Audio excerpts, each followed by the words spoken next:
Good evening, Bernie. How are you? I'm well, thanks. And how are you? Good, good. I'm just looking at my hair. Even though I'm inside, my hair is frizzing out with this humidity. It's that time of year.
Councilwoman Reynolds, Here. Deputy Mayor Seaton, Here. Councilwoman Walsh, Here. Mayor Knutson. Here. Please join us in the flag salute. Sorry. I pledge allegiance To the flag of the United States of America and to the republic for which it stands, one nation, under God, indivisible, with liberty and justice for all. Please join us in a moment of silence for men and women serving our nation, our first responders, and especially our Ridgewood Police Department. You know we're frozen, right? Are we frozen? Mm-hmm. No, I'm not. Okay. Let's just see. Are we frozen or is everything okay? I see everybody moving. Yes. Yeah, everything's fine on my end. It's just me. It's just me. That's okay. Okay. All right. Well, good. So there must be just something going on, but all right. In any event, let's go on to public comment. Dylan, I can't see if there's anyone in the queue, so you're going to have to be the eyes. All right, we have one dial in. I'm going to allow him to talk, ending 2836. Good evening. Please state your name and address for the record, please. They have themselves muted. Please unmute and state your name and address for the record.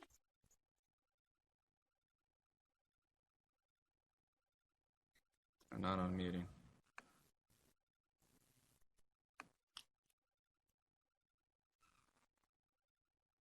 Are they there? No, nobody's there. I have no other hands raised. Okay. Very good. With that, we're moving on. I guess we will start with the manager's report. Actually, we have the certification of the petition for one village, one vote. So, Okay. Mr. Rogers was going to comment on that. Okay, very good. Sorry about that. Go ahead, Mr. Rogers. You have to unmute Matt.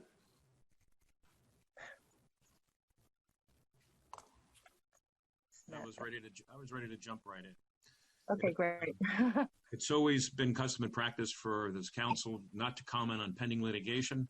The only I can say is that the decision came down after 5 o'clock today.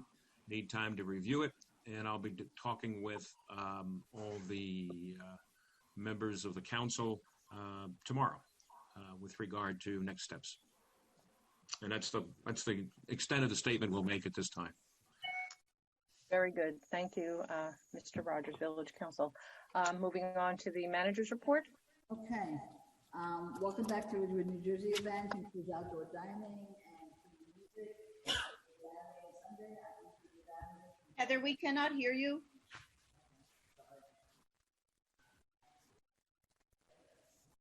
No, I can't hear. All right, so Starting again. Okay. go now- ahead. Good. Welcome back to Ridgewood, New Jersey event. Includes outdoor dining and free music all day Saturday and Sunday, East Ridgewood Avenue from Broad Street to Walnut Street, and the side streets of Oak, Chestnut, and Prospect Streets. Everything is closed to the cars in that area, and it creates a pedestrian mall.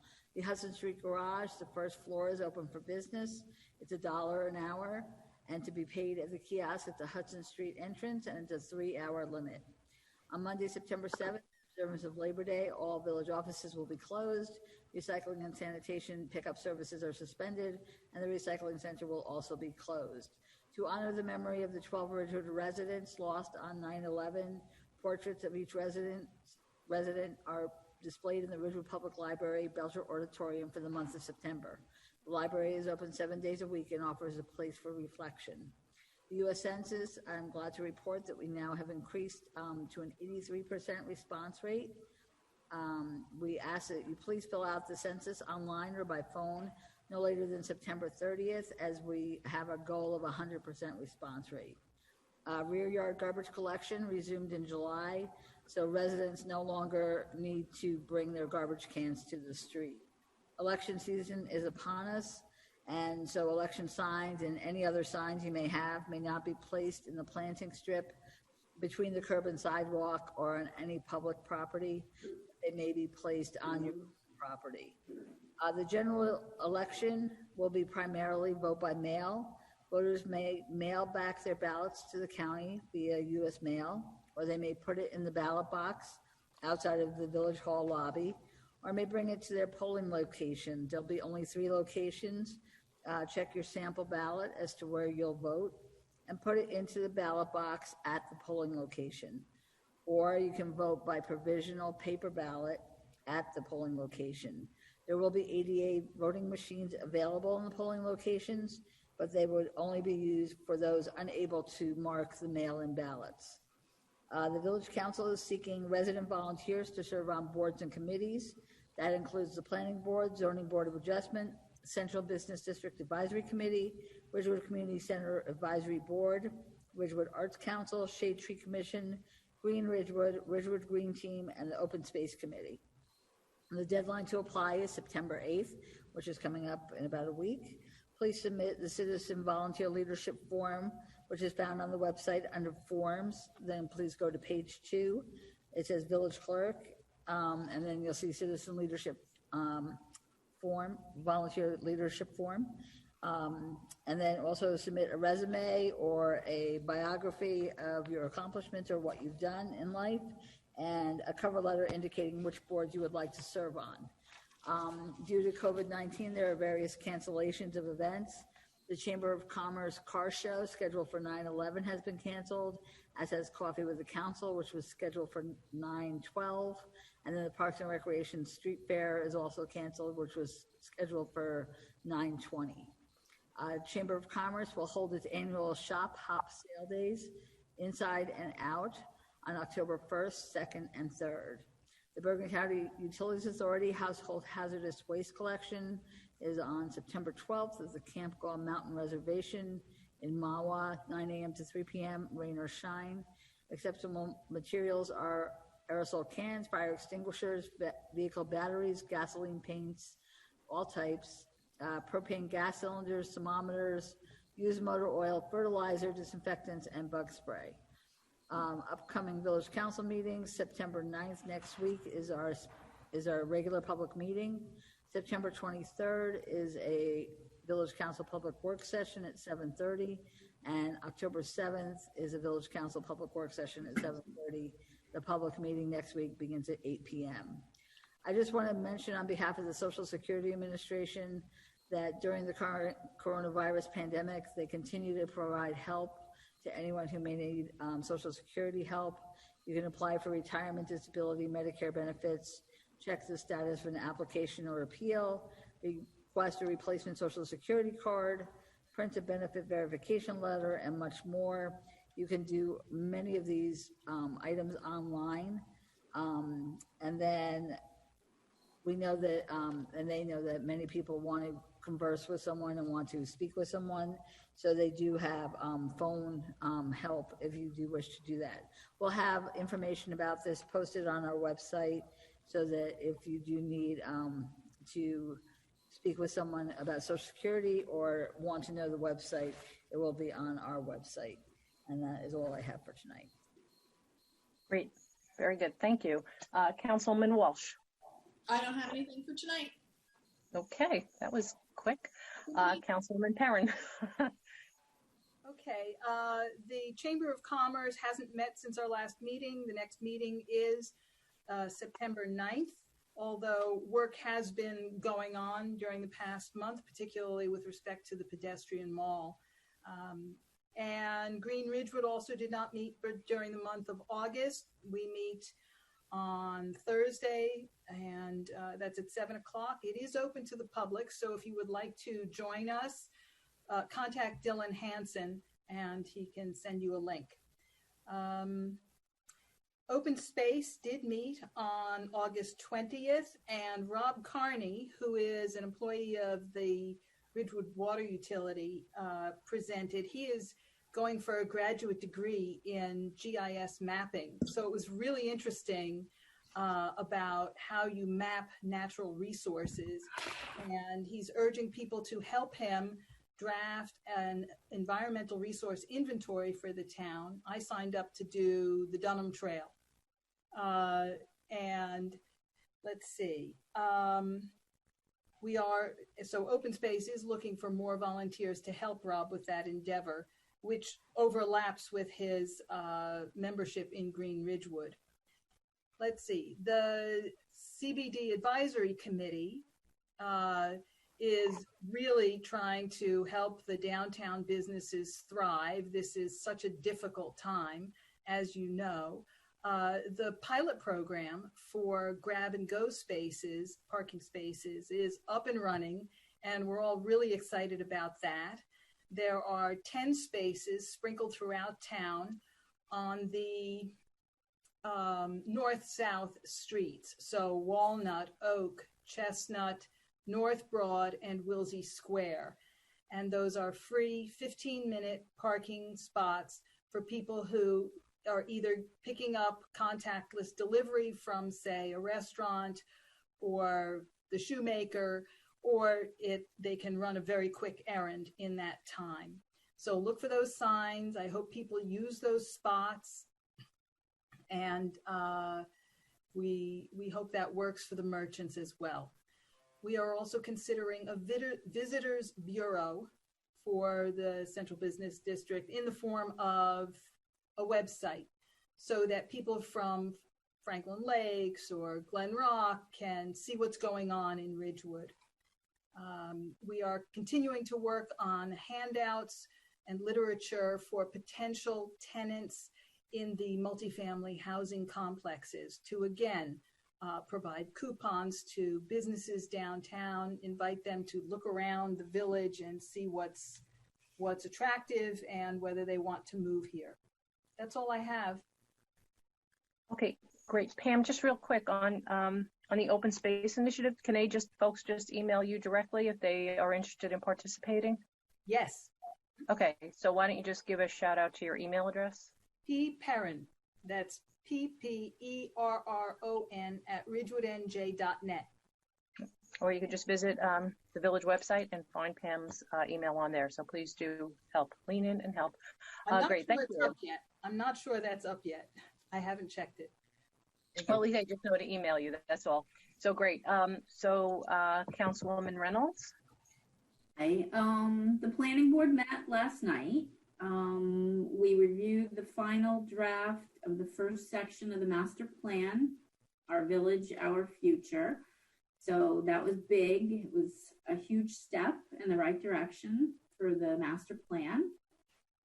There was going to be a Hopper Ridge Condominium Association application, but it was moved to October 6th. It's not going to be renoticed. So if anybody's interested in the Hopper Ridge, October 6th is when it will be on. Citizen Safety Advisory Committee, we will be meeting on September 17th. And we hopefully will be meeting in person in case any members of the public want to come, but that will be announced in the future if we have a space for that. And I just want to say, I hope that everybody, all the residents of Ridgewood have been able to take advantage of the Welcome Back Ridgewood, the concerts on Saturdays and Sundays at Van Ness and downtown. They have been fabulous, and I hope everybody's been able to enjoy them. And I'm not sure how much longer it's going to go on. If it is, I don't know if it was the last weekend or not. Maybe somebody else knows, but they've been fabulous. So that's it. Great, thank you. Deputy Mayor? Thank you, Mayor. Tomorrow at 7:30, the Green Team will meet via Zoom, and that's all I have for right now. Okay, great. And Isn't it 7 o'clock? The link I have says 7:30. Oh, okay. So yeah, the time was I think it might have been switched to 7:30, or maybe I was just putting a link, but that was the most recent one I saw. All right, we'll go with 7:30 unless we determine otherwise. I have nothing other than to point out that the Cash Out Shell ended their season. And we just want to give a great shout out to the Cash Out Shell Committee, Parks and Rec, and especially Gail McCarthy for her leadership. Fabulous season, and all of that hard work, energy, and effort, greatly appreciated. So thank you. And with that, we are moving on to Ridgewood Water. Okay, So the first topic is roof repairs to various Ridgewood facilities. This is for 2 of the facilities. 3 quotes were obtained. This is the 3rd year of continuing these improvements. We did 11 roof structures improved in 2018, 8 were improved in 2019, and 2 are scheduled for this year in 2020. American Construction Chimney and Roofing Specialist of Cliffside Park, New Jersey, had the lowest quote of $25,800. So the recommendation is to award it to this company, and the funding is established in the water utility capital budget. Okay. Any questions? Moving on.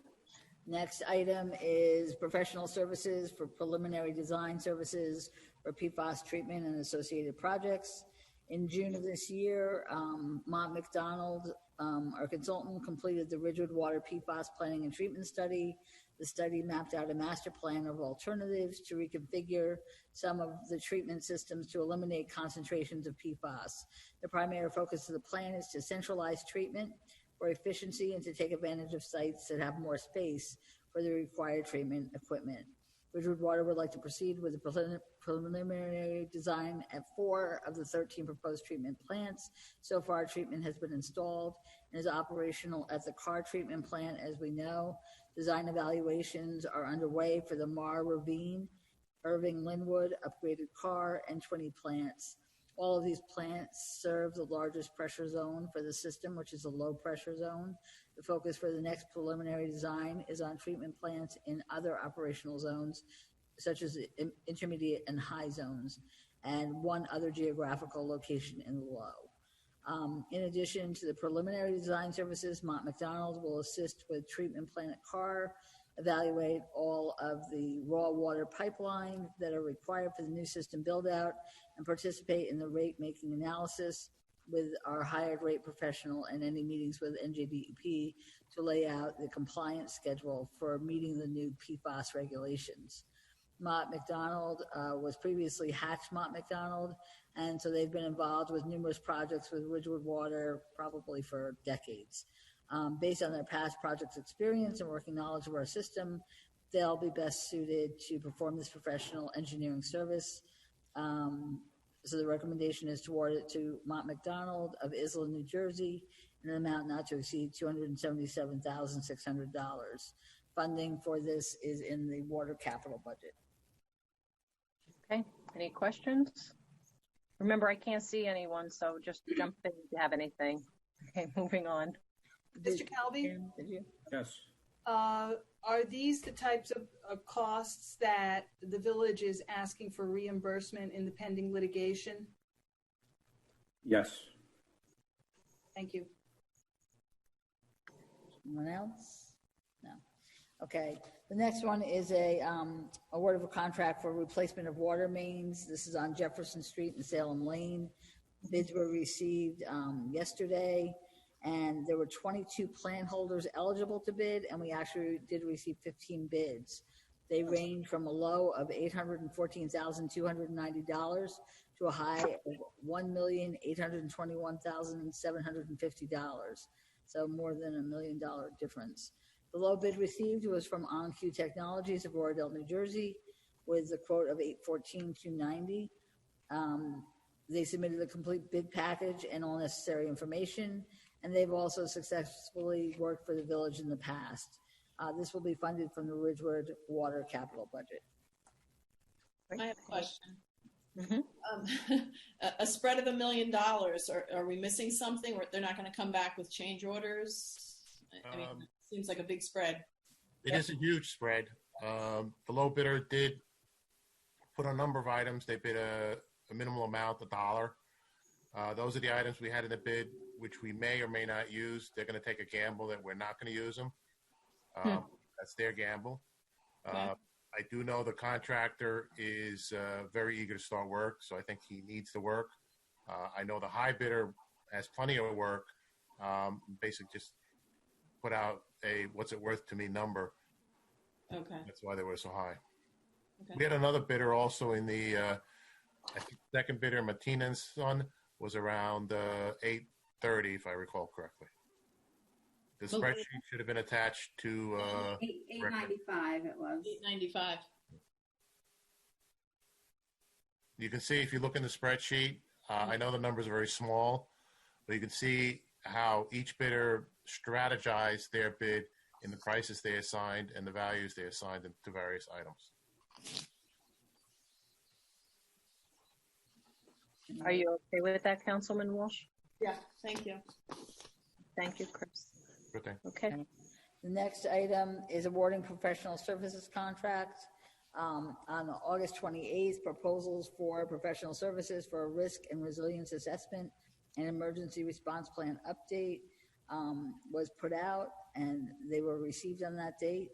Mont McDonald of Island, New Jersey provided the lowest quote in an amount not to exceed $37,750. Funding for this project is in the Ridgewood Water operating budget. And this is required under America's Water Infrastructure Act. So both of these are required. And we have done the emergency response plan, and it has been updated periodically, and it's time to update it again. Any questions? I don't have a question, but I must say this really gives me reassurance to see that Ridgewood Water is getting this this consult, this design for risk assessment and an emergency response plan. I had been wondering about this with regard to climate change. I didn't realize that the law had changed in 2018 such that the water utility, whereas it had security measures for physical breaches and for cyber attacks, I was wondering, what is it with regard to resiliency to climate change? And this answers my question. I'm glad this planning is happening. So I appreciate it. Thank you. Our next subject is parking.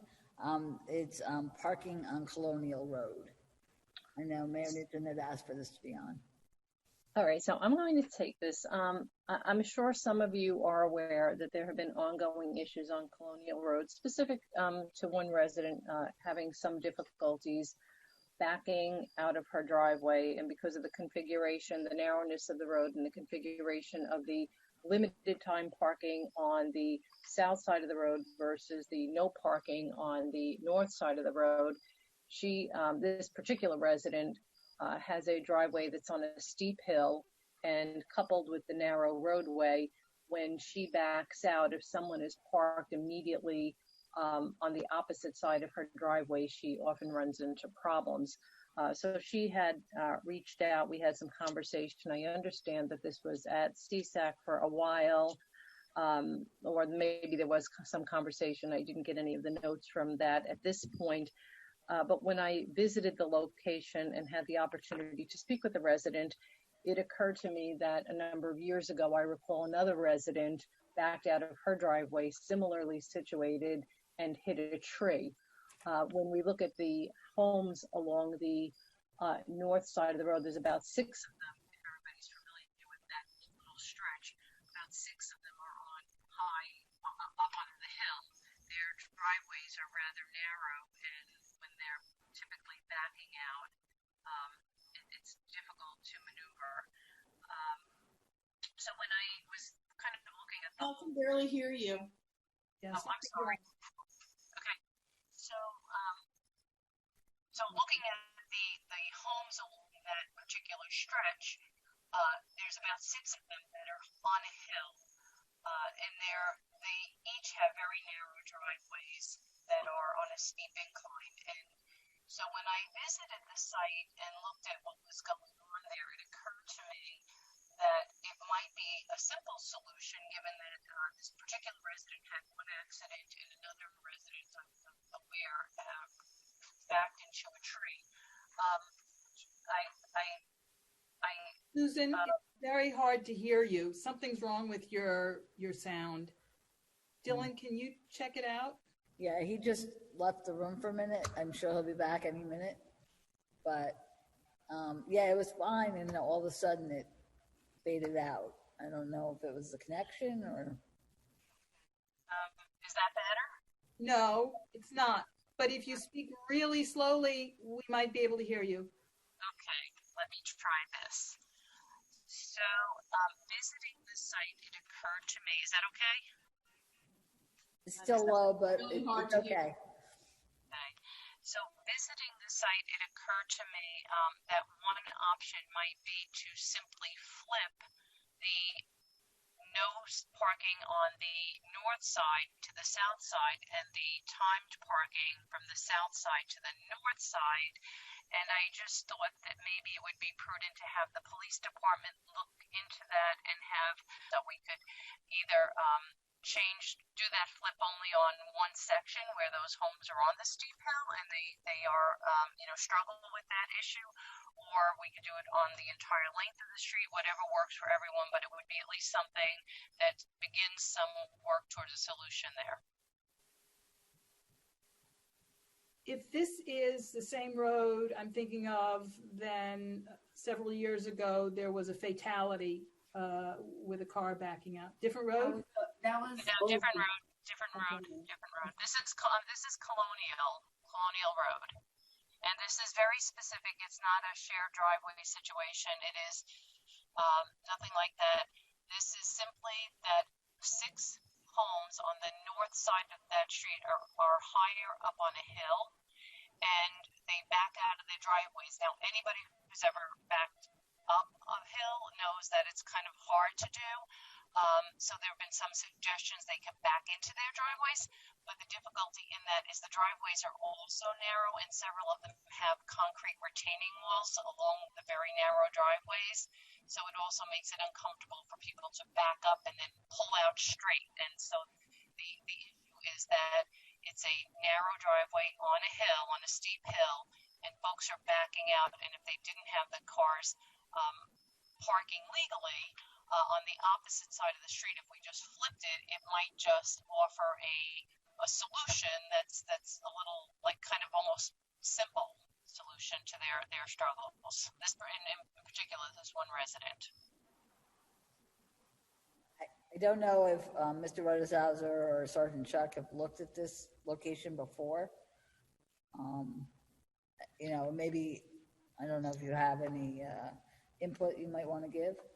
I've looked at the location.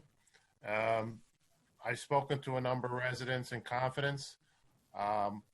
They're not particularly fond of this one residence that's making this request, to put it bluntly. We've had some vandalism of village property on that street, vandalism consisting of somebody painting their own yellow curb. That required us to expend a considerable amount of effort with the traffic signal and water pollution crew to scrub the yellow paint off the curb. There is a police report where a certain resident was threatening to relocate no parking signs for her convenience. So the history on this is kind of murky. And so to that point, and I know Chris and I have actually had this conversation, and I'm keenly aware of the yellow paint that was painted in an attempt to establish a no parking zone illegally. And I guess some of the other things that have gone on, but it really speaks to whether or not the other folks would at least be receptive to just making this flip, just switching no parking to the south side of the street and the limited time parking to the opposite side of the street. If it helps and it resolves a neighborhood issue, then, what harm could there be in doing something to help? Well, we can send out the survey letters. I'm not quite sure how we can preserve confidentiality in the responses and replies with regard to Oprah, but I'll talk to Heather and Donna about that. Yeah, we could send it out and just see if they're amenable to it. And did the council want us to do the entire length as indicated in the ordinance? Or do you just want us to do it in that area with those 6 homes? So the police department would definitely suggest that we do the entire roadway. It would get too confusing to have one side of the street over here is a time limit, then on this side of the street it's a time limit, and then on this side of the street it's hopscotch, and that would definitely be difficult for everybody. Okay. So I think CSAC hasn't seen this yet. I don't think they've met. And the resident that sent everybody an email, she and I emailed back and forth, and that was the recommendation that I had given her to first meet with CSAC and kind of talk about the problem there. Charlie DeMarco, I had forwarded it to him and to Councilwoman Reynolds, who's the CSAC liaison now.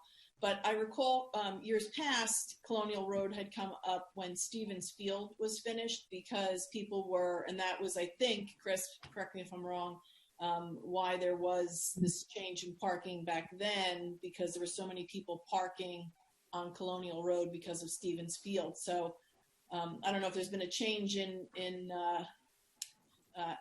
habitual parking there because of the field and because, you know, during COVID, we haven't really had much parking, but I think you have to bring that into the conversation, because I know that was one of the challenges a few years back with Colonial Road.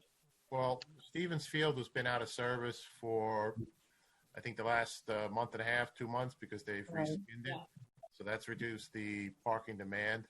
Because when I went there were no cars there. Yeah, when I've been on the street, there are cars parked there. We're legally parked. There hasn't been maybe that much demand from Bettsfield either. Yeah. So my thought is just that I don't necessarily think it's a CSAC issue per se, because it's just one of these things that it doesn't impact the decisions that were made as a result of Stevens Field. It maintains the same parking configurations. It's merely flipping it so that the homes that are sitting on top of the hill, when they're backing out of their driveways, it's just a little bit more comfortable. And I think it's maybe perhaps likely that because of COVID-19 and vehicles, you know, people have cars home that they didn't otherwise have. Maybe that's part of the issue. But there was one accident that had some significant damage. And like I said, I am keenly aware of the person who backed into a tree quite a number of years ago. So if it just resolves this issue, I think the first step, just sending out, I agree with Jay first that if we're going to do the stretch, do the whole thing. But if we just at least first establish whether or not the residents are open to this, or if there's going to be some pushback, at least that's a starting point. Okay, we can do that. Yeah, I think the benefit of CSAC, though, and this is just my opinion, is that you bring the residents together and they can have a conversation, as opposed to here are the results of a survey, take it or leave it. At least at CSAC, there's an open conversation amongst the residents, and that's often beneficial. But, I mean, the survey would take into effect everybody on the block, and I'm sure that not everybody is going to come to a CSAC meeting or speak at a CSAC meeting. It may only be the 3 or 4 people that are the most, you know, that want it the most or don't want it the most that are going to come and speak. I don't know. So maybe one of the things we do is when we send out the resident survey, ask them for an email address. And then if there's a desire to have a conversation, a kind of community conversation, that Councilwoman Walsh is suggesting, then maybe at least we have those email addresses, and before any formal or final decision is made, we can email everyone and invite them to the CSAC meeting.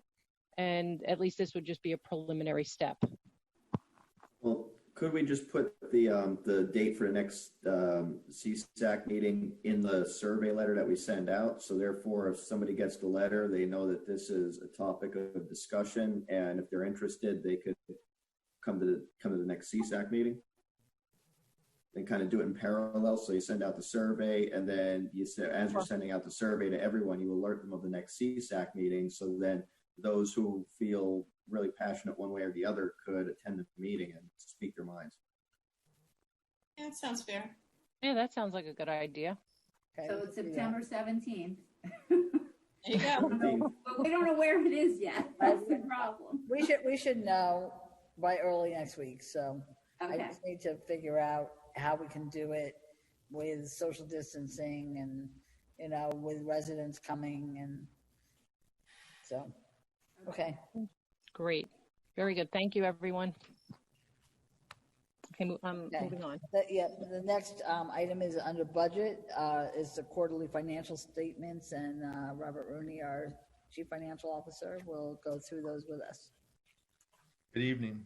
I provided council with revenue and expenditure report through June 30th for the current fund, water fund, and parking utility fund.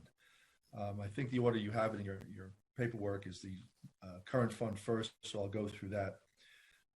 Good news is our tax collections through 3 quarters are slightly above what we did last year.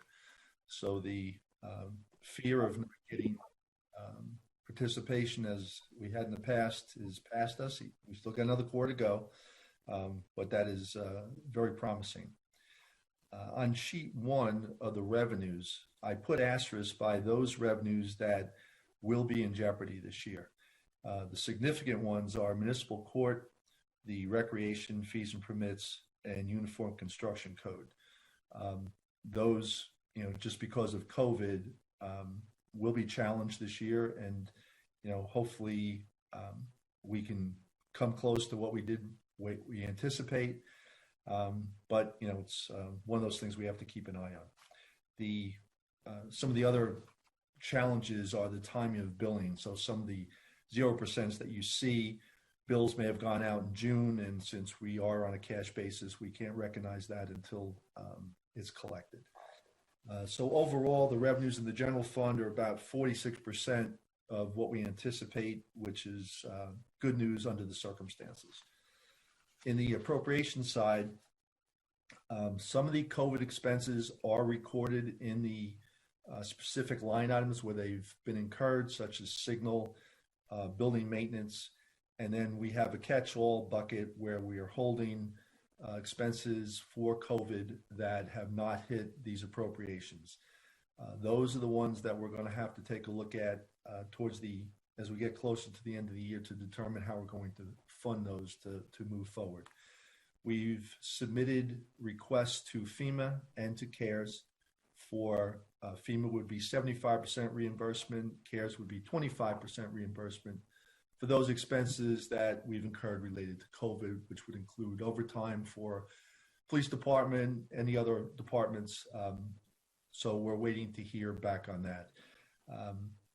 CARES is pretty responsive. The county's pretty responsive. So I anticipate, within weeks of filing the claims that we'll get our 25% there. FEMA, however, is notorious for not staying current. So that's one that we have to keep an eye on. Any questions on current fund? Yeah, No? Oh. I do. Okay. So for those line items that aren't timing, when would we be able to realize what the potential loss would be for that total dollar amount? So probably by the end of September. Okay. I'll be in a better position to let you know if that's going to be in jeopardy. Okay.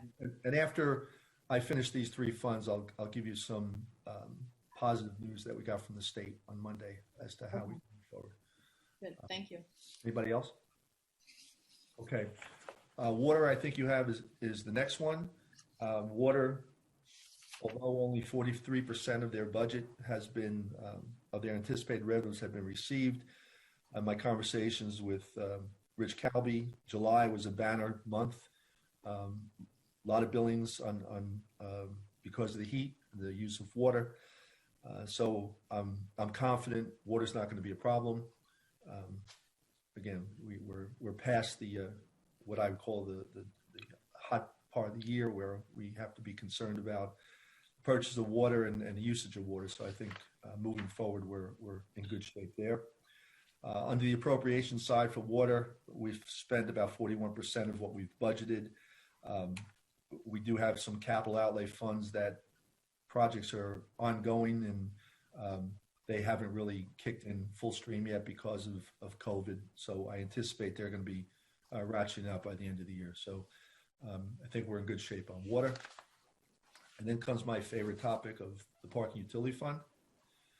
So if you look at the revenues there, we're at 31% of as of June 30th. Obviously, we've suspended parking meter enforcement, so that's down. In addition to interest on investments, interest rates dropped drastically as a result of COVID. They're down to, as you saw when we sold bonds or notes rather, the interest rate that we were getting. So it's down that low now for on the other side of the coin. Through August, our parking meter revenue has been up roughly to about 33%. So it's starting to ratchet up. Key is, commuters going back to the city, businesses start to get back in action. So we're going to keep an eye on this one.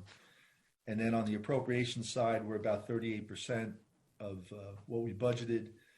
We probably have about $100,000 that we can cancel by the end of the year for in other expenses that we may not have a use for. So that'll sort of temper the problem. The state on Monday passed a bill which allows, it's Assembly Bill number 3971, which allows the municipalities and counties and authorities to issue short-term or long-term, 5 years to 10 years of debt to compensate for the shortage of revenues and any COVID expenses that they've incurred after reimbursement from FEMA or from CARES. So with that being said, local government will be coming out, and I'm certain by the end of next week, with some guidance and regulations as to how to proceed with this. This will assist in preventing deficits in these funds that would have to be raised in future years and leveling the cost of these out. So under circumstances like this, you can issue a special emergency, which is similar to what we do for a master plan, which allows the cost to be spread over 5 years. Under this bill, that would give you 1 year free, so you wouldn't have any interest or any appropriation to put in for next year, and then it's 5 years after that. So they're sort of trying to help balance these shortfalls to make sure that this doesn't impact taxes drastically next year. But hopefully by, again, the end of September, we'll have all the guidance we need. I'll be able to present you with a plan as to how to move forward, or my recommendation how to move forward, and we can mitigate these issues that we're faced with right now. Any questions? So Bob, it looks like the parking utility is probably going to be in a deficit, but with the bonds, we could issue the bonds then, and like you said, spread it out so we wouldn't have to cover the deficit as has been done in the past through through taxation. That's correct. So under this scenario, this bill would also apply to any utility. So to your point, parking utility, we anticipate a shortfall in these revenues, which are COVID related. We will be able to issue financing to cover that, so that will not impact the tax rate next year. Okay, thank you. I'm sorry. So Bob, from these numbers here, are we you said 70%? Are we anticipating an $800,000 loss, or is my math off? Where are you? Well, I'm sorry.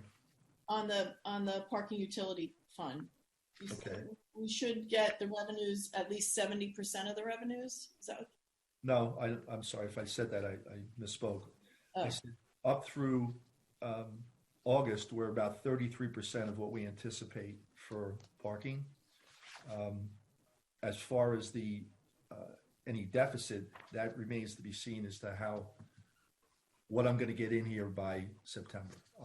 I'll know better. Right now, I'm looking at a potential deficit.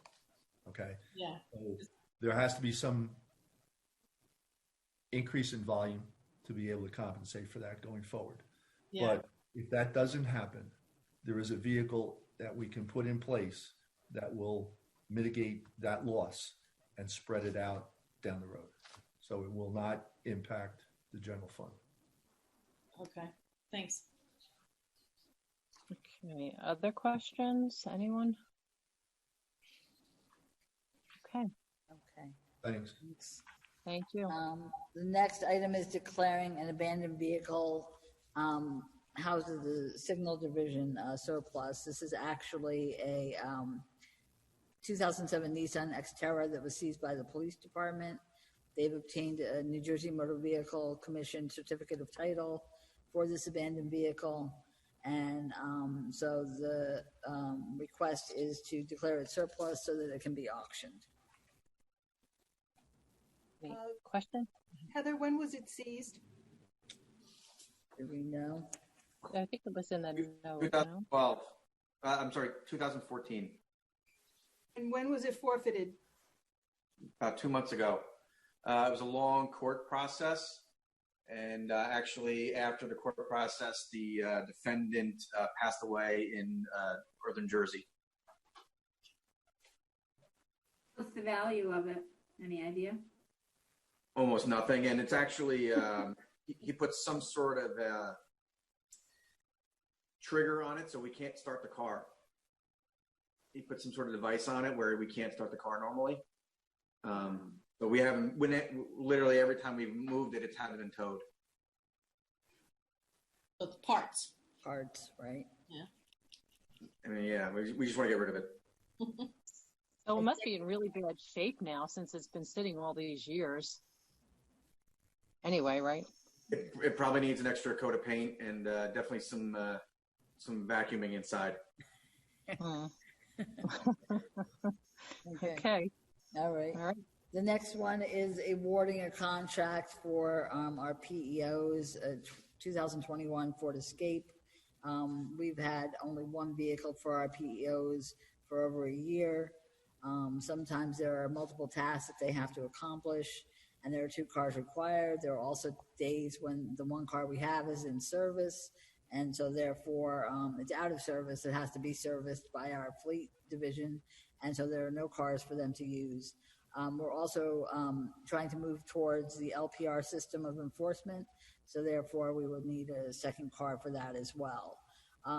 This would be from Mawa Ford, which was the lowest bidder of 3 quotes we received. That cost is $29,000. We're also requesting to add the same warning lights as the current car, which is $2,500. That's from Regional Communications in Paramus, and striping from American Graphics in Fairlawn. That cost is $2,500. There are already standing contracts and resolutions for Regional and American Graphics. So the total cost for the vehicle would be $34,000 with the warning lights and also the graphics. So I just had a question. Why is it that we never look at those? I don't know if they're called like Cushmans. Why is it we're always looking at these vehicles and not those more utility type vehicles? Just asking. We did do a trial with them last summer. Actually, we tried an electric one, and we ran into 2 issues right away. First,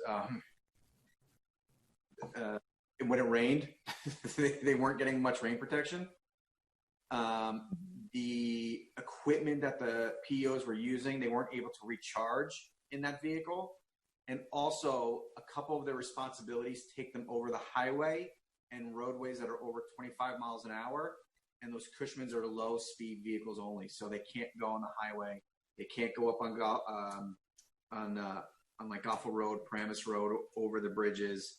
So there's a couple places that they can't go with that vehicle. Okay. And then just out of curiosity, what is the cost on that? The Cushman was about $18,000. Oh, so it's really not a great. No, and then we also looked at the like those 2-door smart cars. And, yeah. They're more expensive. Okay, all right. I just thought if one was more user friendly, maybe it was easier. But that's fine. Got it. It's not that big. I guess a savings difference to make it worth it. Okay, thank you. What about other electric vehicles or hybrid vehicles? Mm-hmm. So we didn't look that deeply into it. The fuel economy on this Escape is pretty good.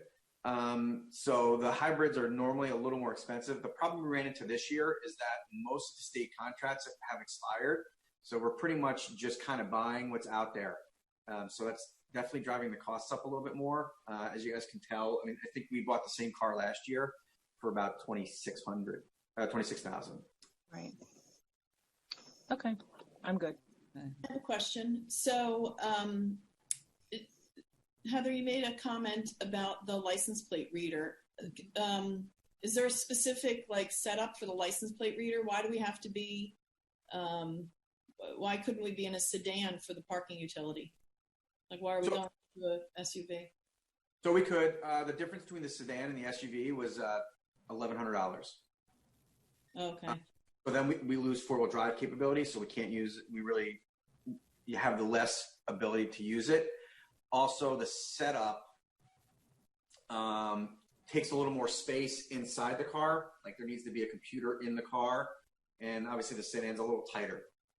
So it may have been a little more uncomfortable for having a computer in the car with the parking enforcement officer in it. So there wasn't a huge price difference for that savings to really be effective. And we certainly don't want to be putting a $20,000 license plate reader system in a car that we may get 6 months out of, because then we have to take all that equipment out and put it in another reused car. So that's kind of why we're putting it in a new car setup, where before we were kind of recycling police cars to the parking enforcement. But now with this equipment, it's really not prudent to be doing that. Okay. And then Bob, so obviously we're in a deficit in the parking utility. Is it prudent for us to be buying a vehicle, or should we be waiting to the spring maybe? So these funds have already been passed in capital. They've been last year's capital budget. Yep. So they've been funded already. Okay. Okay, anyone else? That the license plate reader, is that coming soon? And also, does it go in the front seat or the back seat? So we have it in place already. It just started last week, actually. The cameras are outside the car. So there's actually two cameras on the roof, and there's two cameras on the back of the car. The computer system that runs the cameras, it's actually two parts. One part is in the trunk, and then the part that the operator uses. So, that's the stuff that they're viewing and all that stuff. That's basically a second computer, and that is attached to the car, kind of half in the passenger seat. So we basically took the passenger seat away from the parking enforcement guys. So it may look a little bit like a taxi when they're driving by now. You may see one guy in the back and one guy one officer in the front.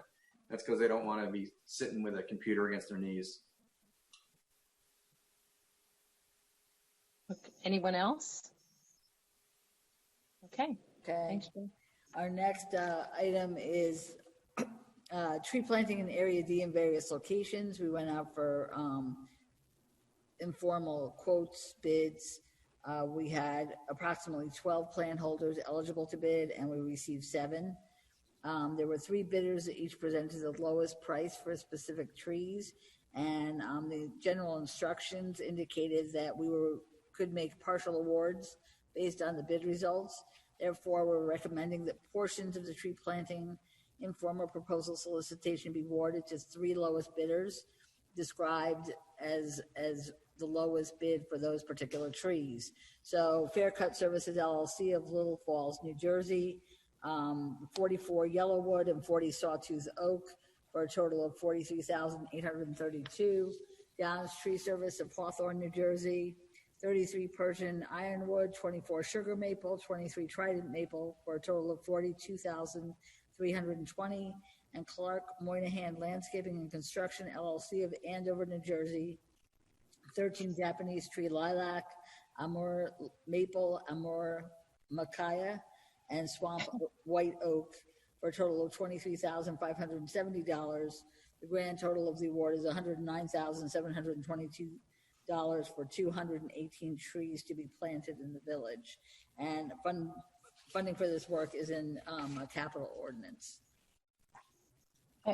I just had a question on one of all those trees are all native, right, Chris? Yes, they're all trees that were recommended for the village. Declan Madden, our village arborist, was intimately involved in the species that we put into the bid documents. Great, thank you. Sure.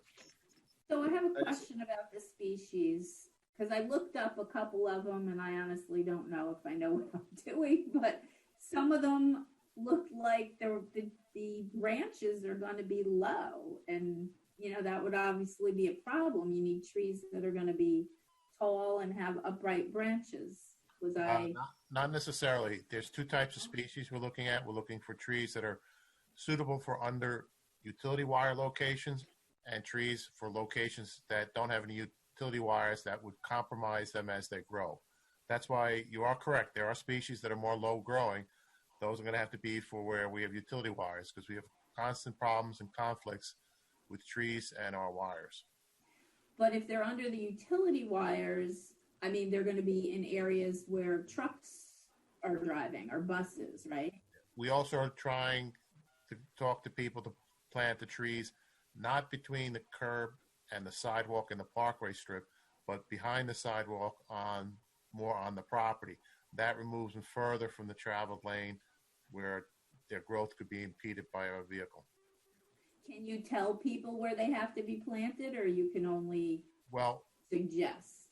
The Parks Department works with the people both on the species and where it gets planted.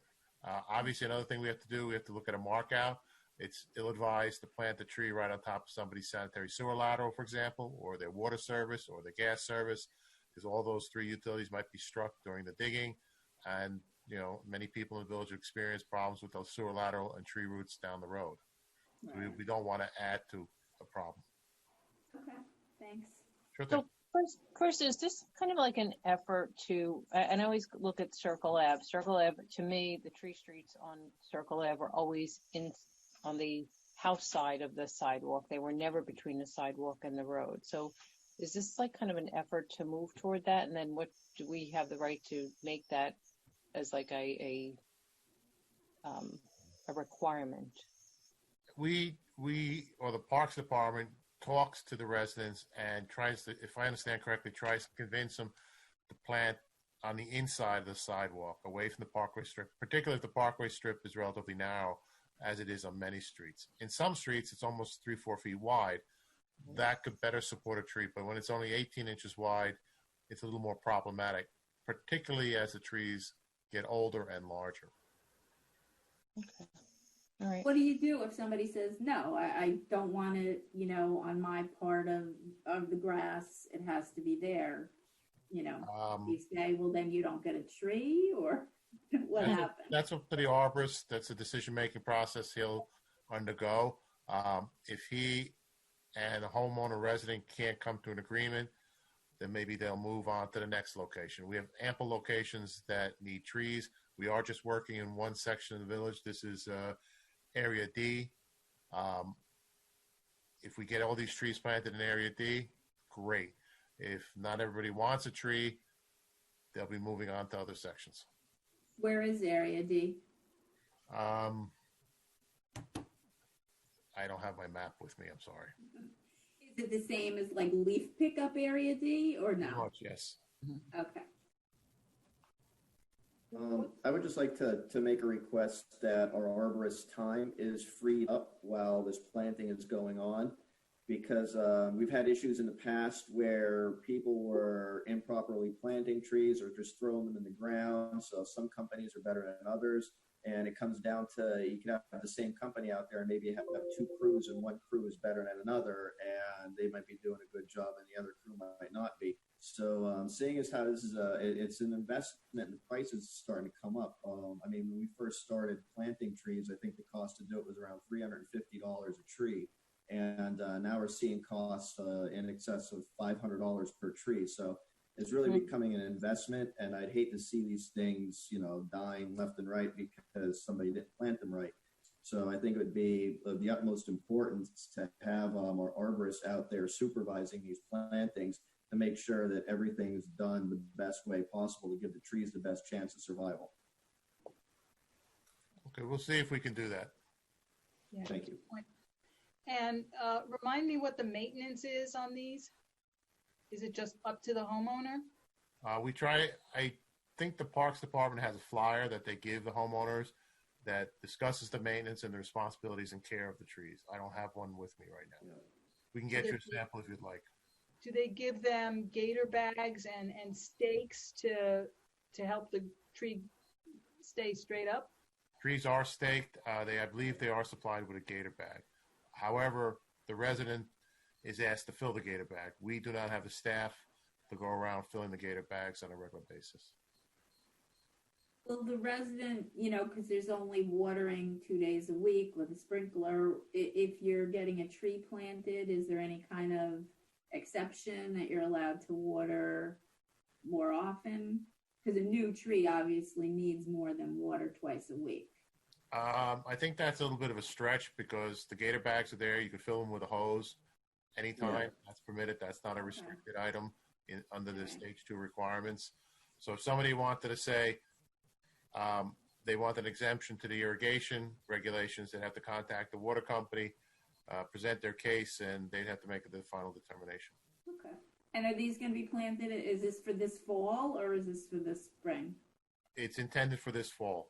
That's why if the council is in favor of what is proposed and presented to you, and then you approve it next week, I'll start issuing the contracts right away to each of the 3 vendors to get them all lined up so that they can get the trees they've been awarded from their nurseries and then get ready to plant them once they're in a dormant state.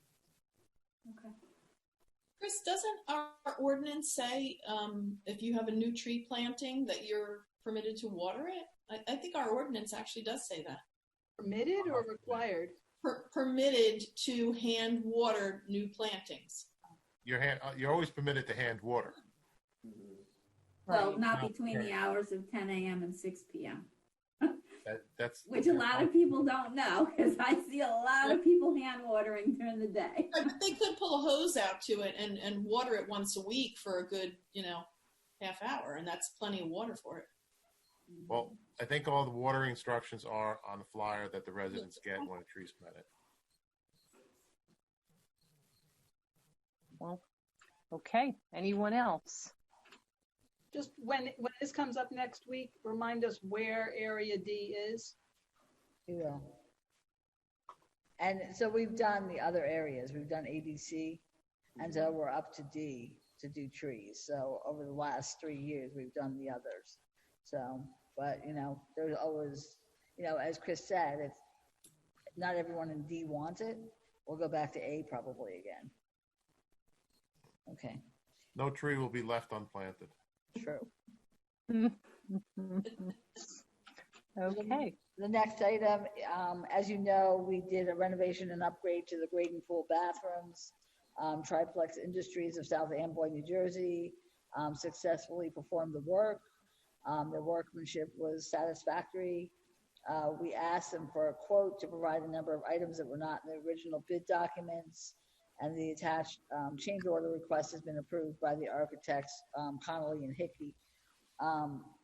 The change order number 2 to Triplex Industries would be for $5,372.88, and there is sufficient funding in the capital account. So that's the final. It should be the final amount that we have to pay to close out this project.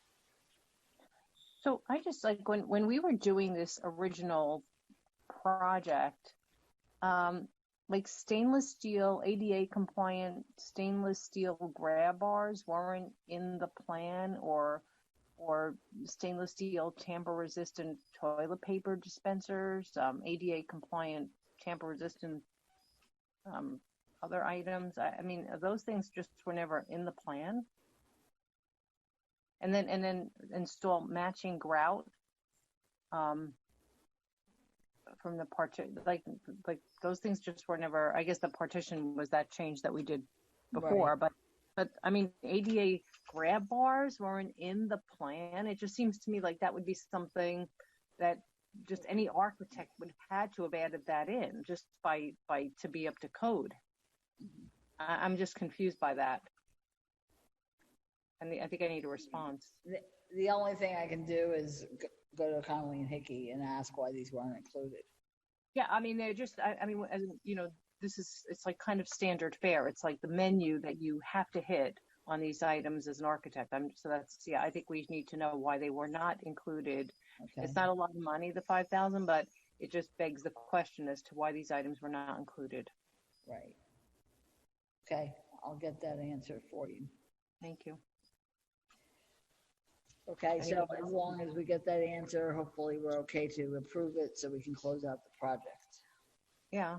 Okay. The next one is disposal of yard waste. So we previously awarded a contract to B&B of West Milford, New Jersey for $17 per cubic yard for disposal of yard waste. Nature's Choice was $20 for disposal of grass clippings. An additional award to B&B in the amount of $30,000 for yard waste removal is now needed. The previous award had been in the amount of $50,000. And the reason the additional yard waste generated was and needed to be disposed is due to Tropical Storm Isaias. The good news is our expenditure for disposal of grass clippings is significantly less than what we had anticipated. So we've spent approximately $4,950 out of a budget of $50,000. So we can actually put that money towards the disposal of yard waste, which is good news.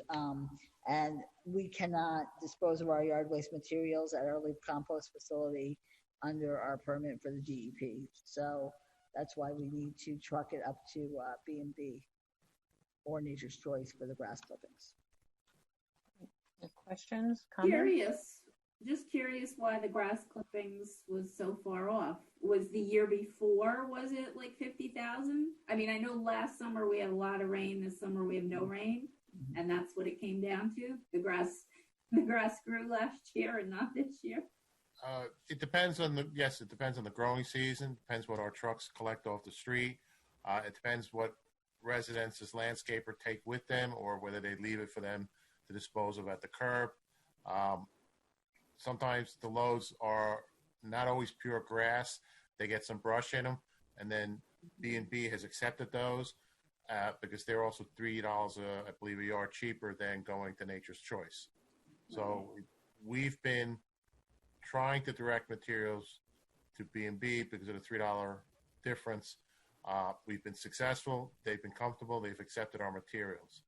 So basically the request before the council tonight is just to transfer the award that previously had been made to Nature's Choice, take a portion of that is unspent, give it to B&B so we can get rid of our yard waste. Okay, moving on. Okay. The next one is the project closeout services for the Hudson Street Garage. As you know, we dealt with contaminated soils during the excavation for the footings for the garage and the structural soil for Hudson Street tree planting. And so we have worked with First Environment, and they've been the licensed site remediation professional. First Environment gave us a proposal. An award was made in the amount of $13,600 based on the proposal. Since then, additional effort has been needed, primarily with the structural soil that was installed for the shade trees along Hudson Street. So estimating that it'll be another $11,800 to close out the environmental items for the garage site. And Mr. Rotishauser is actually recommending an award of $15,000 just so in case there's a few, a couple $1,000 more, we can cover it with this final closeout change order. So, or additional award. So, and money is available in that project construction account. So that's that one. Questions, comments? Moving on. Well, Oh, go ahead, Pam. is this for documentation of the closeout? If it's just documentation, $11,000 to $15,000 seems like a lot to me. Or is it actual substantive changes like structural soil? It is substantial. Among the things we have to do is a deed notice because we do have residual contamination in place. What we also have to do is satisfactorily demonstrate to the DEP, that is the LSRP has to demonstrate to the DEP that we have put a satisfactory barrier between any residual contaminated material and the public as an institutional barrier. And that, in a way, for the garage, that's the concrete floor. Are you okay, Pam? So basically, we're paying for the professional services of the LSRP to get the final sign off from DEP. That is correct. Okay.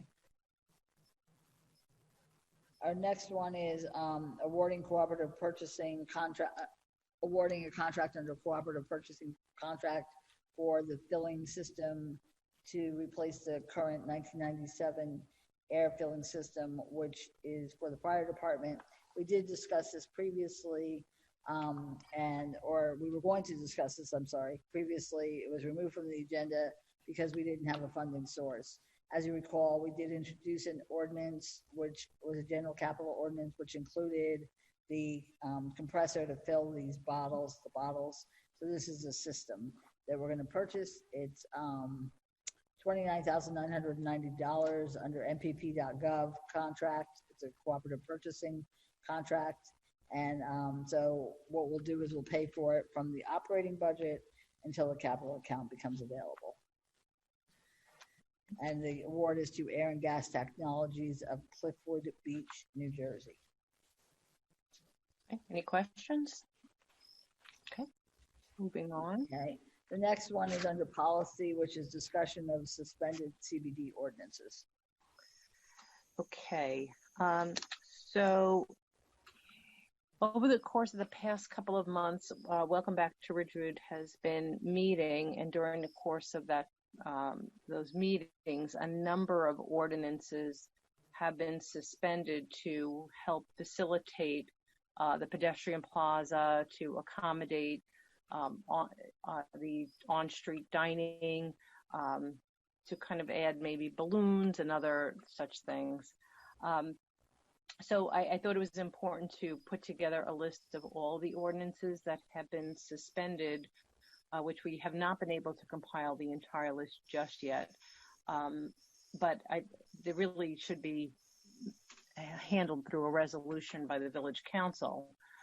So hopefully we will have a list by next week's meeting, or at least something to disseminate to everyone. But in the interim, one of the things that came up was an opportunity to bring the west side of West Ridgewood Avenue, Wilsey Square, etc. There had been ongoing conversations at these meetings to kind of incorporate some ideas into that area to make it more appealing, to encourage shoppers, diners to walk over to the other side of the train tracks, and also conversely to the east side of the pedestrian plaza. So I don't have my obviously visual here, but one of the suggestions was to add lights to the top of the buildings along Wilsey. So if, for instance, everyone can envision the playhouse with the architectural details, that there would be lights tucked along the top of that building, which would then follow along the roof line. So it would give kind of like white lights, like warm yellow lights. One of the things that the building owner would like to do is she's ordered lights just to at least do a test run tomorrow night to see how they look, and then they would continue to do the entire run of Wilsey and I believe onto West Ridgewood Avenue as well. So in order to do that, they would put the lights up tomorrow night, test it out. But if this council is open to suspending, I'm going to give you the list of ordinances that would be required to suspend in order for them to keep those lights there. I believe we have in Chapter 190-85C, which is shielding of fixtures. Let's see, I'm just trying to move my thing here. Hang on one second. Okay. The same 190-85D is the height of fixtures. No lighting structure shall exceed a height of 20 feet, measured as set forth in 190-119D. E, which is the duration of illumination, and F is all wiring for light fixtures shall be laid underground and not strung between poles or between buildings.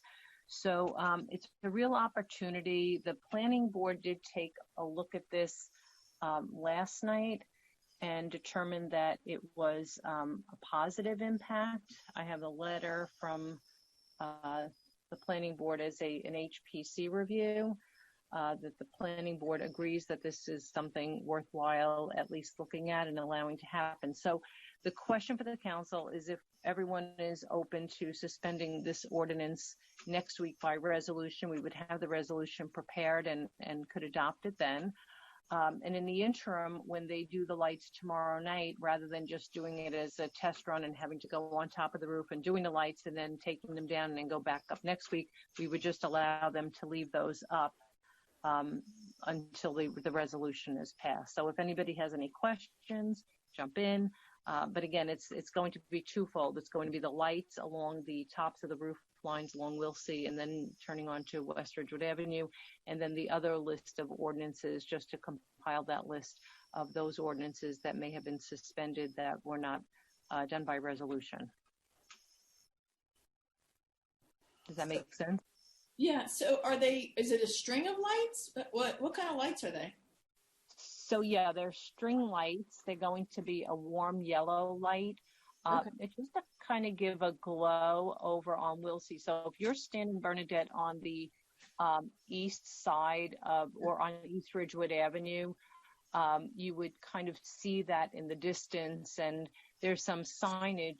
I guess we should go through the signage as well. That's another piece to this.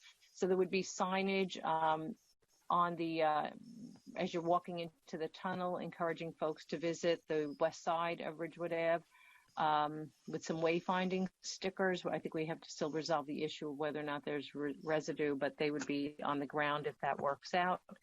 And it would just kind of give a soft glow of individual string lights, just like, I guess, holiday lights, but the warm yellow ones right across you would just see it across all the roof lines. Yeah. I have those on my back deck. They're actually really nice. Yeah.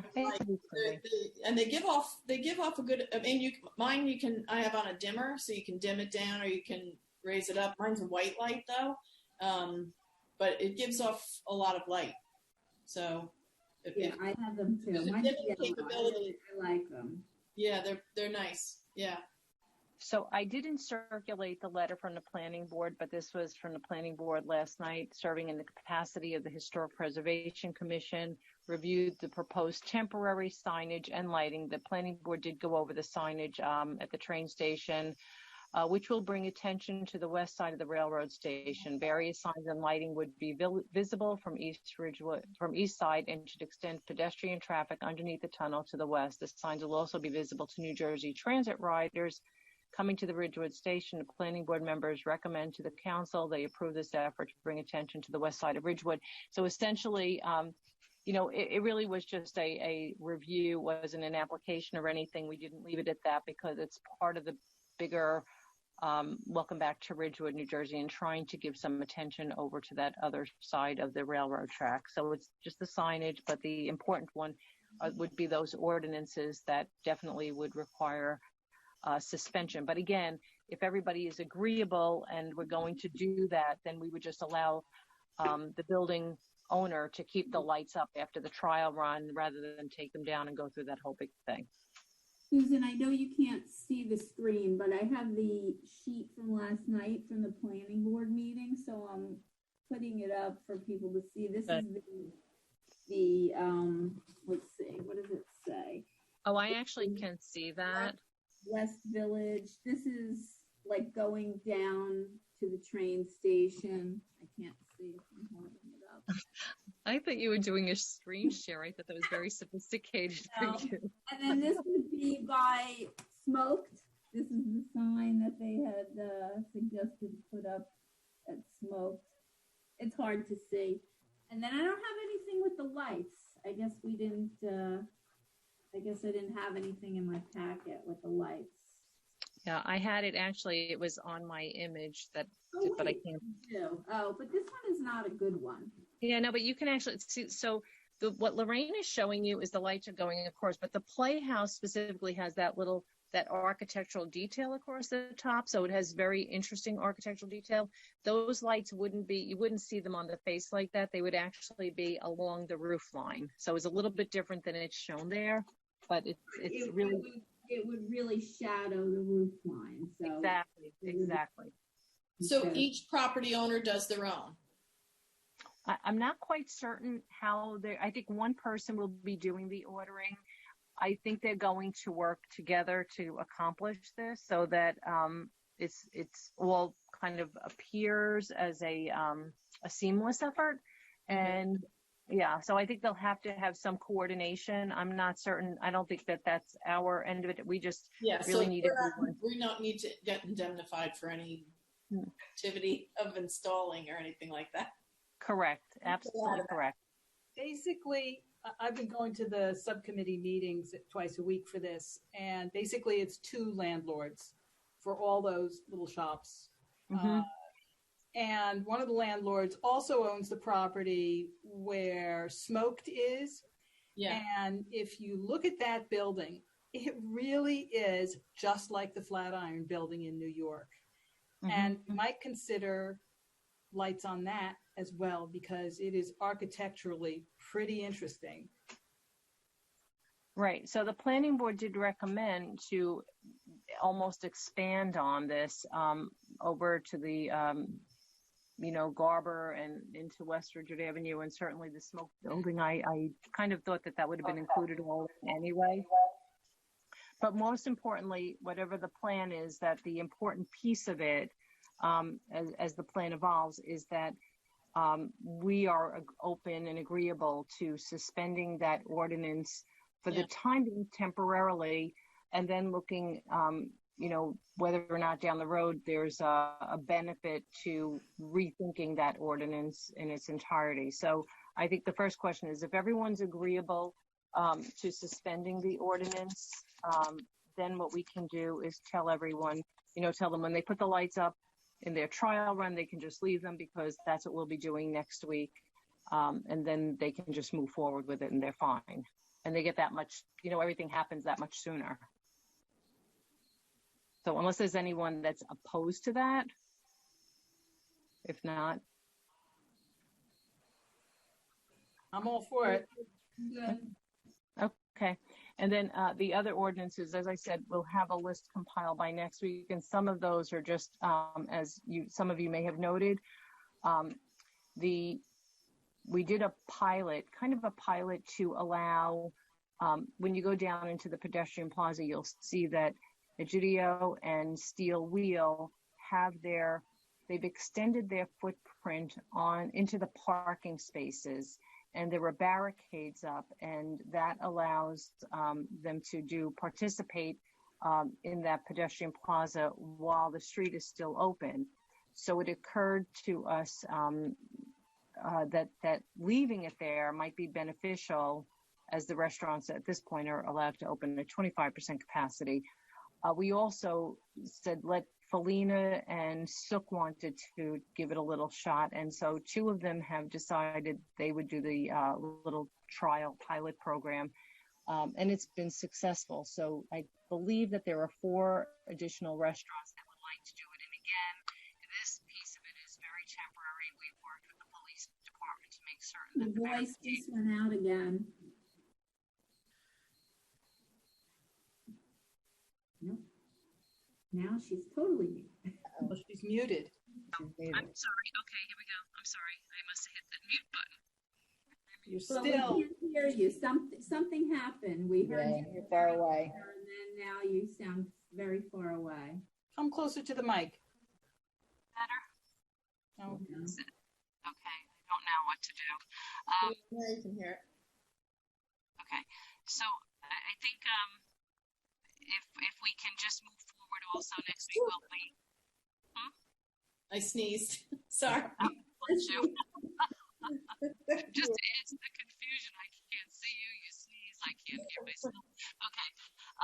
So in any event, those ordinances as well. Anything that we have, if everyone's open to that, again, we'll allow the pilot program to continue with the addition of a couple of other restaurants. The police department is working with Tracy and the restaurant owners to make certain that everything is safe and done properly, and then those will be included in the list of ordinances that we would be addressing next week formally. Okay? Yes. Okay. Okay. So we'll move on to the next under operations. We have a memo here from Mr. Rooney saying that, as you know, we're always trying to reduce costs to provide services to our residents. We have used various cooperative purchasing programs and currently participate in 14 of them. This allows us to identify cost savings in addition to expanding the available resources. Omnia Partners Public Sector is another cooperative purchasing program. It will add numerous vendors to our database for goods and services such as Office Depot, Amazon, Game Time, Toro, Michelin, and Mahindra USA. So basically over an additional 300 vendors will be added to our resources. So this would be a resolution for us to join it. Again, as all of them, I believe it's free for us to do so. And so he recommends it, I would also recommend it. Any questions? Okay. Okay. The next one is authorizing an online auction service. We've participated in the cooperative purchasing of Sourcewell. GovDeals Inc. is an approved Sourcewell vendor, authorized to provide online surplus auctions of government surplus materials. We used GovDeals in the past. They used to be under state contract, and then Municipid, within the last year or so, became under state contract. But we've noticed that the traffic online for the sale of our items on Municipid is significantly less than what we see with GovDeals. GovDeals is also nationwide, which Municipid is not. In addition, there's more customer service with GovDeals. They kind of sometimes advise us as to what kind of pricing we could look at. And with Municipid, it's more of like a chat, like an online chat. So you have to send your email back and forth, and you're kind of online chatting, trying to determine things. It is beneficial for our staff here to be able to pick up a phone and call someone and say, listen, this is what we're thinking of doing, or could you give us advice on this? And they have very knowledgeable people who can assist us over the phone. So this is a resolution to authorize the use of GovDeals to dispose of surplus village property when Municipid is ineffective. It is also an additional resource to dispose of village property so that we get the greatest return for the taxpayer. It seems that because of the fact that we get more traffic, obviously, there are more people interested. And some of the things we thought we're not going to sell for very high, sell quite high because of the fact that there are more people looking at it under GovDeals. So I would recommend that we, be allowed to use GovDeals again when it looks like that it's something that we need to, get more traffic to it. Again, it just gives us another resource to sell our surplus items. Questions? Okay. Moving on.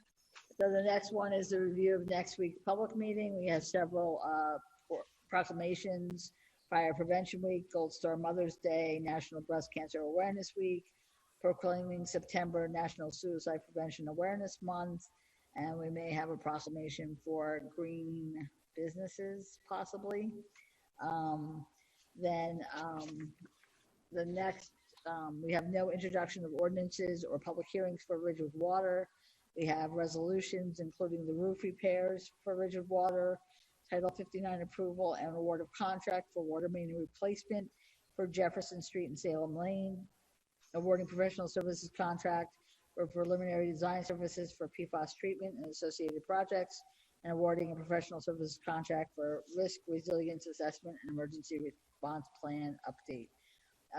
We also have no ordinances for introduction, I don't think, under the general.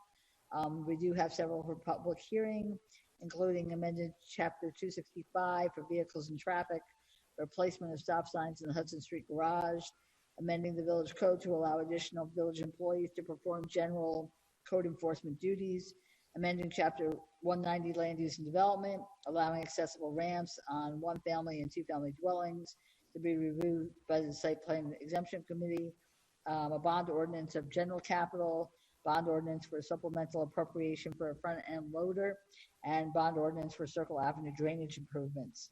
Resolutions, we have award of a contract for purchase of 2021 Ford Escape for the police department, award of contract of additional award for disposal of yard waste, awarding a contract for Hudson Street lots, additional environmental technical support for project closeout, awarding a contract for compressor breathing air filling system, Title 59 approval for tree planting, Area D in various locations, and then awarding partial contracts. 3 of those resolutions indicated, with those trees that we indicated were lowest for each of those providers for the tree planting. We have award of contract under Sourcewell Cooperative Purchasing Program for online auction services for surplus property, authorizing a change order for the renovation and upgrades of the grade and pool bathrooms. Again, I'll get you an explanation of those, why they weren't included originally. Authorizing joining Omnia Partners Public Sector Cooperative Purchasing Program and declaring property surplus, which is the abandoned vehicle that the police department seized. Did any of you want any of those resolutions off of the consent agenda? Okay. All right. With that, we're going back to Public comment, not to exceed 5 minutes per person. Came back. Hmm? We have 2. Okay. Lovings, please unmute. Name, please unmute and state your name and address for the record. Good evening, Boyd Loving, 342 South Irving Street. At this time, I'd like to say that I am eagerly awaiting the reopening of Braden Pool this coming Saturday.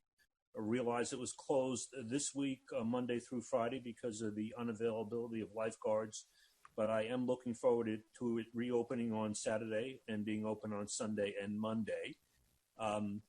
Again, I would like to thank the Village Council for pushing to have the pool open this year. It's been absolutely delightful. As you know, there were many communities that did not open their pools this year. I'm thankful that the council made the decision to open ours. Everybody's been enjoying it. The water quality has been absolutely the best I've ever seen, and I've lived in the village for many years. So I'd like to thank the staff who's operating the pool, particularly those people who are performing the maintenance. The pool has been very clean. As far as I know, there have been no virus outbreaks associated with the pool, and it's been an absolute delight to be over there. Again, thanks to the Village Council for making that happen. Mr. Rooney talked about revenue, and which brings to mind that we have the Airbrook, the space that Airbrook vacated. I've heard no discussion by the Village Council, at least in open meeting, about what is being done in order to rent that space. That was a significant revenue loss when Airbrook left, and I would hope that something is being done to try to find a renter, somebody who wants to lease the space over there, so that we can get some additional revenue coming in that way. There was also some talk about parking, and Mr. Rooney made a comment about getting back to the normal, getting back to pre-pandemic. My concern is, are we ever going to get back to a demand that exceeded what, or that meets or exceeds what happened pre-pandemic? Or do we have perhaps, and I know particularly the restaurateurs will probably scream when I say this, do we have too much parking inventory now? Are we ever going to get back to a situation where we need all this parking? Obviously, we have to wait and see what happens once a vaccine is developed, once treatments are developed, but there is a possibility exists that people will not be commuting to the city as much as they did in the past, and there will not be a need for as much parking as we've built. It may not happen, that situation may not occur while many of you are still on the council. That might be years away, but I would hope that at some point in time that there is an evaluation that is taking place to determine whether we have an appropriate amount of parking or whether we can turn some of this parking into rateable in some fashion. The last thing I'd like to comment on is that effective this past week, the Board of Education returned to in-person meetings. They are not allowing the public to attend their meetings, but they are meeting in person and taking comments via phone and email. Obviously, as we've seen this evening with you, there are still some glitches with respect to the Zoom, and I'm hoping that this council considers at least you meeting in person someplace, hopefully in the courtroom, spread out, so that at least we're done with those technical glitches. And as long as it's safe for you to meet in person, I would suggest you consider meeting in person relatively shortly. Schools are back in session. The kids are going to in-person classes. I think it's time that the council does what the Board of Education did and starts to meet again in person. Thank you very much. Okay, thank you, Boyd. All right. We have one dial in. Let me see from the beginning. Oh, hold on one second. 2836. Yeah, unmute. Okay, good evening. Please unmute and state your name and address for the record, please.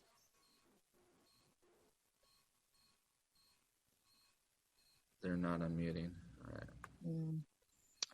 Take them off. I'm going to move on to the next person. Can we Go ahead. chat with them and tell them to unmute? Or they're No, they're on the phone. There's no way to chat. Oh, Yeah. Okay, are we on the next person? Mr. Lindenberg. Okay, good evening. Please state your name and address for the record. Good evening. This is Matthew Lindenberg, 165 Claremont Road. On behalf of the entire One Village, One Vote Committee of Petitioners, I just wanted to take a moment to thank our supporters throughout the village. We are thrilled that the question of consolidating Ridgewood's Village Council and Board of Education elections to November will be put to the voters on this November's ballot. We're committed to spending the next 2 months until Election Day continuing to educate the community on the benefits, especially the historically significantly higher voter turnout in November, even down ballot and for local candidates, which we believe ensures better representation on all Board of Education matters and council matters, including the budgeting processes, as well as the ability to save tens of thousands of dollars or more per year. We know and respect the fact that some members of the community disagree with us, and we're happy to continue to engage in fact-based discussion on this issue.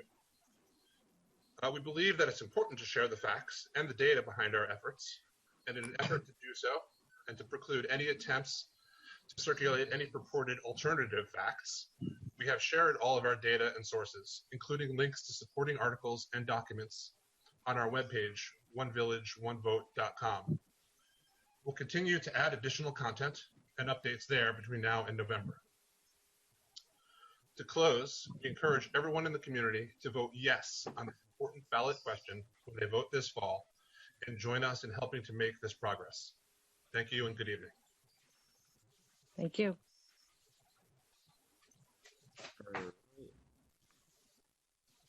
Is there anyone else, Dylan? Yes, we do.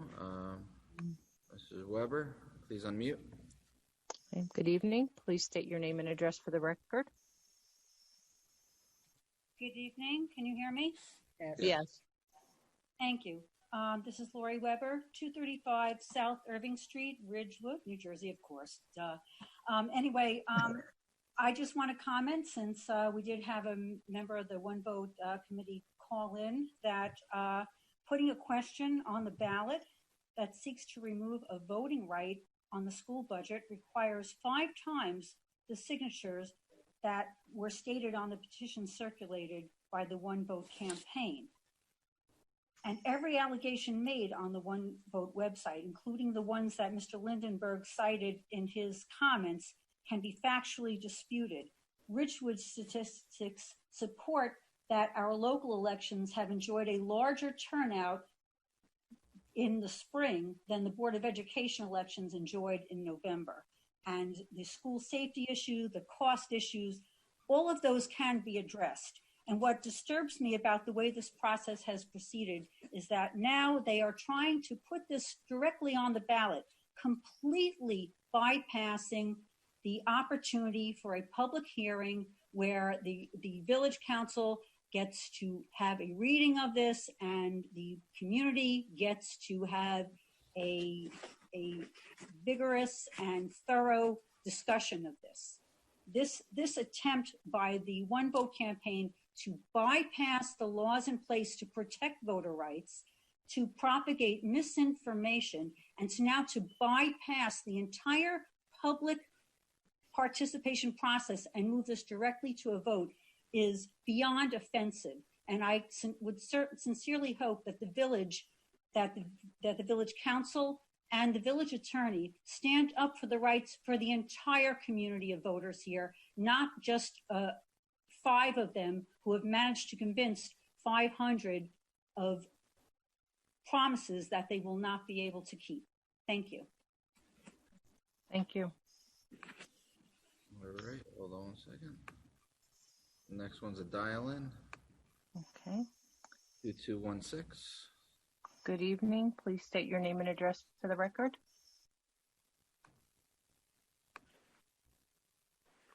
Hello? Hello. Hello. Hi, yes, this is Lauren Riker, 224 South Irving Street. Good evening. Good evening. I would like to echo what Ms. Weber just said, and the right to have the vote on the school budget when it's a meaningful time is important to me and my family. I have a son who's in the Ridgewood school system, and I think it's important that I retain that right, and I do not think it's fair that the proper process is being bypassed by going to a court and not having a public hearing regarding this. Thank you for your time, and I appreciate you taking the time to listen to my comments. Thank you. Have a good evening. You too. Okay, next person.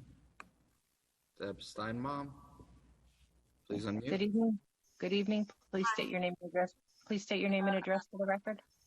Deborah Steinbaum, 295 Grandview Circle, Ridgewood. I am one of the One Village, One Vote petitioners, and I appreciate all the spirited discussion about the ballot initiative. I think it's really important for us to sit down with a deep breath and realize the best way for people to have their say in the matter is to put it to a vote. It's something that people do care deeply about, and really, truly, what better way for people to have a full community airing of this topic than by letting us go to the ballot. November will be the perfect time for us to address this. And I appreciate that everyone cares deeply about our community, as do I. And I think that this is going to be a really productive discussion among people who care about Ridgewood. So we would encourage everyone to come on out, and we're more than willing to discuss the facts that we've put on the website. They are facts. There's nothing that is alternative or questionable about them. Interpretation of them may differ, but these are real issues that we are facing in our community as a whole. And I think it's important for us to look all these issues in the face and come to a community determination of them. Thank you. Thank you. All right, and one more caller.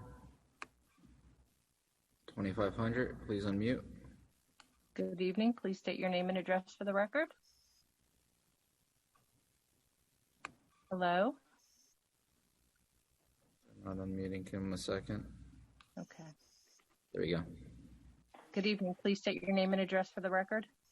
Hi, my name is Siobhan Cran-Winograd. I'm at 274 Ivy Place. I wanted to say a couple things. The first is, I think at this point, all of us should be on the same page that no matter what your vote would be in November, there is a public question. We've spent the past 18 months engaging with the community and also with both the Board of Ed and you guys as council. Every time we issue a fact, what I think it's important to note is that all our facts are submitted directly to you guys as council and the Board of Ed. So if there's any discrepancy or something that we're promoting, we do feel that including you guys as public officials with our messaging would be the perfect opportunity if there were a mistake to let us know. What we can't figure out here is that beyond discussing the merits of the issue, there's no doubt there's a question. And the best place for a question such as this is on the ballot. And also important for people who are listening to this, we're a group of citizens who motivated to do this, but you guys could have put the question on the ballot. You could have placed it there. You could have done a pulse check. And because we've been talking about this and writing for almost 2 years, and several of our requests have gone unresponded to, we motivated to do this. I think at this point in time, to move forward, we should all agree there's a question. And how people want to answer it, that's up to them. That's the power of voting. That's where we are right now with the community and the world. People can vote their will and their way. And all of us should want that. One village, one vote, the council and the Board of Ed. I do want to say again that, because I know all of you guys are in an official meeting, if we got something wrong, you get emails from us every single time we issue a fact. We would welcome any type of individual feedback rather than comments from the dais that something is wrong. We're not infallible. We could have made a mistake somewhere, but we do feel that our facts are cited and thorough and vetted. So again, we really hope that everyone listening to this meeting and representing the community is in line that at this point there's a question and there's no better place to answer it than at the ballot this November. Thank you, Siobhan. She hung up? Okay. Yes. Have a good evening. Sorry. Thank you and have a good evening. Go ahead, Dylan. All right, we have another dial-in, 7103. Please unmute. Good evening. Please state your name and address for the record. Yes, I'd like to make a comment. Please state your name and address for the record. Sure, Linda Tarzian, 576 Highland Avenue here in town. I'd like to make a comment in support of maintaining the citizen taxpayer right to vote, and that we need to adhere to all appropriate protocols and not eliminate them in the face of pressure tactics to remove our civic duty to vote, and that we need time to comment. And I encourage the Board of Ed to disregard the spurious motion to eliminate the Ridgewood citizen taxpayers' right to vote on the budget, and to take responsibility and take serious the responsibility to us as a taxpayer. Thank you. Have a good evening. Thank you.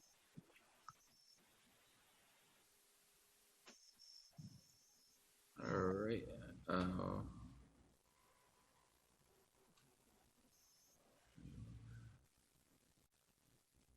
Dylan, anyone else? We have somebody that already spoke once. They're raising their hand. 2 people. 2 people. I think that we typically, it's one opportunity per person. So I think, I don't think that it's prudent to have a back and forth here. I think people had the opportunity to speak if they've done so already. We should probably leave it at that. All right, then I am actually, one could be a second, the other person to the household. I'm sorry. Okay, so why don't we just say and let them, let's put them through, and then we'll make certain that it's a new comment from a different person. So please state your name and address for the record. Hi, it's Ann Loving, 342 South Irving Street. I'm glad you recognize that I am a separate person from my husband, even though we have the same iPad going on here. Thank you. I am calling to say, first of all, something about the great work that you've been doing in the downtown to help support the businesses. And I'm very happy that you are moving to the west side and to the businesses over there. It sounds wonderful. I do have concerns about the east end of Ridgewood Avenue. They seem to be quite neglected down the Daily Treat, Creatively Yours, Arthur Groom, down that end of town. I do hope that some assistance will be given to that important area as well. Second thing I wanted to speak to is this one village, one vote nonsense. I am completely opposed to it because it would take away our legal right to vote on the Board of Education budget. It is really outrageous, possibly hilarious, that they're proposing that we have a vote on denying us our right to vote. But my opinion on this initiative is not really the main concern here. This group has put forth false information during their petition drive, and their lawyer gave false information to the judge. This is disgraceful, and I sincerely hope that the judge's decision is going to be challenged by our government. Thank you so much. Thank you. Dylan, is there anyone else? Sorry, I'm just going through everything. No, we have no other raised hands. Okay. So there's nobody else? Nope. Okay. All right, great.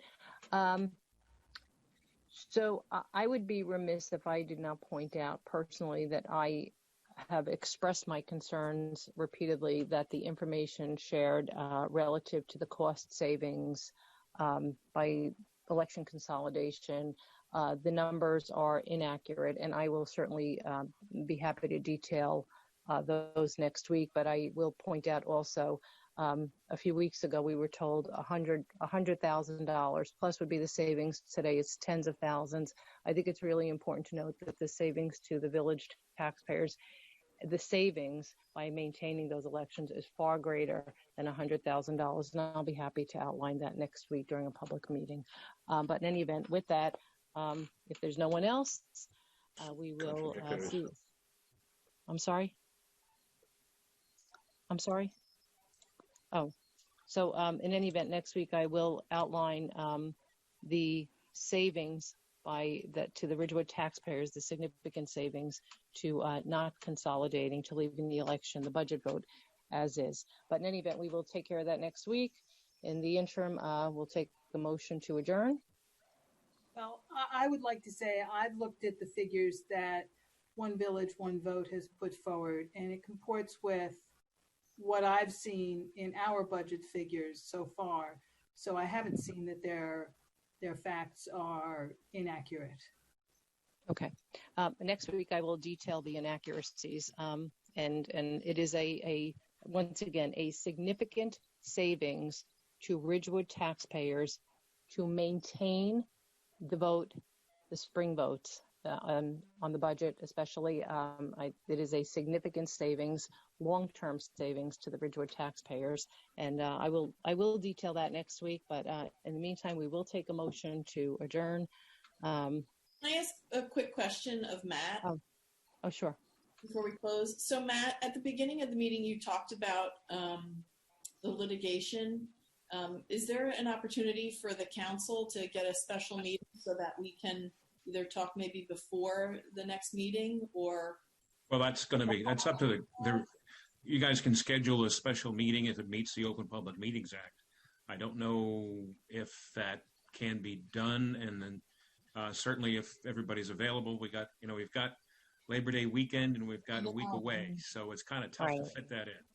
But, I know, I just feel like we're kind of, because all this is going on and we have not been able to meet as a council to even discuss it. It's been just with you, the conversation, the legal discussion. So, I mean, I just would feel more comfortable if the five council were able to get together and have a conversation. Unfortunately, it can't be done without open public meetings being satisfied. So, we can talk about it and see if there's a way to do it. But right now, we've got a meeting a week away, and there's a holiday weekend coming in here, so it's going to be tough to do it. But Can we set it for Tuesday, maybe? Well, we'll talk to Heather about it and just see if that can be done. Yeah. And we'll do our best to see if we can't get it on the schedule, because it's a great point, Bernadette. So All right. So we'll see what we can do with that. Again, if there's nothing else, that motion to adjourn. So moved. Second. Okay. All in favor? Aye. Aye. Anyone opposed? Oh, everyone have a great weekend. Enjoy Labor Day, and we'll see you next Good week. night. Bye. Good night, everybody. Bye. Good night, everyone.